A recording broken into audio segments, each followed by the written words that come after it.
है या फिर 90 से छोटा है, 90 से बड़ा नहीं हो सकता है। दूसरा बच्चों कंडीशन क्या दिया है इसको ध्यान से पढ़ेंगे, ध्यान से देखेंगे कि जो ए है वो ग्रेटर देन बी है, ठीक है। तो सबसे पहली चीज तो यही है कि आपने जो बेटा यहाँ पर आंसर दिया है आशीष शर्मा, वो ए 30 दिया है और बी 60 दिया, तो ये तो हो ही नहीं सकता है। ये इसलिए नहीं हो सकता है क्योंकि यहाँ पर प्रॉपर वे में कंडीशन यहाँ पर मेंशन किया हुआ है, A is always greater than B, ठीक है ना। ए की वैल्यू जो होगी वो बी से बड़ी होगी, छोटी नहीं हो सकती, ठीक है। तो आपसे पूछा है बताओ ए और बी कितना होगा, इसीलिए मैं बोलता हूँ ना कि पहले क्वेश्चन को ध्यान से रीड करें, बहुत ज्यादा जल्दी नहीं है, क्वेश्चन को समझने का प्रयास करें कि बेसिकली ये क्वेश्चन क्या कह रहा है। जैसे ही आप क्वेश्चन समझ जाएंगे आप इजीली उसको कर पाएंगे, ठीक है। चलिए तो आओ देखो, आओ देखते हैं। मुझे बताओ प्यारे बच्चों की sine A minus B equal to दिया हुआ है 1/2।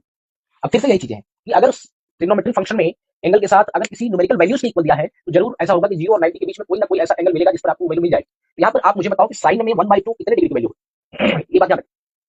साइन में 1/2 कितने डिग्री की वैल्यू होती है, तो अगर मैं साइन 0 की बात करूं तो साइन 0 0 होता है, साइन 30 की बात करूं 0 के बाद आता है तो 1/2 होता है, साइन 45 की बात करें तो 1/√2 होता है, साइन 60 की बात करें तो √3/2 होता है, और साइन 90 की बात करें तो साइन 90 1 होता है, ठीक है। चलो तो साइन a माइनस बी 1/2 है, तो आप अगर मैं कहूं कि बेटा अगर साइन a माइनस बी 1/2 है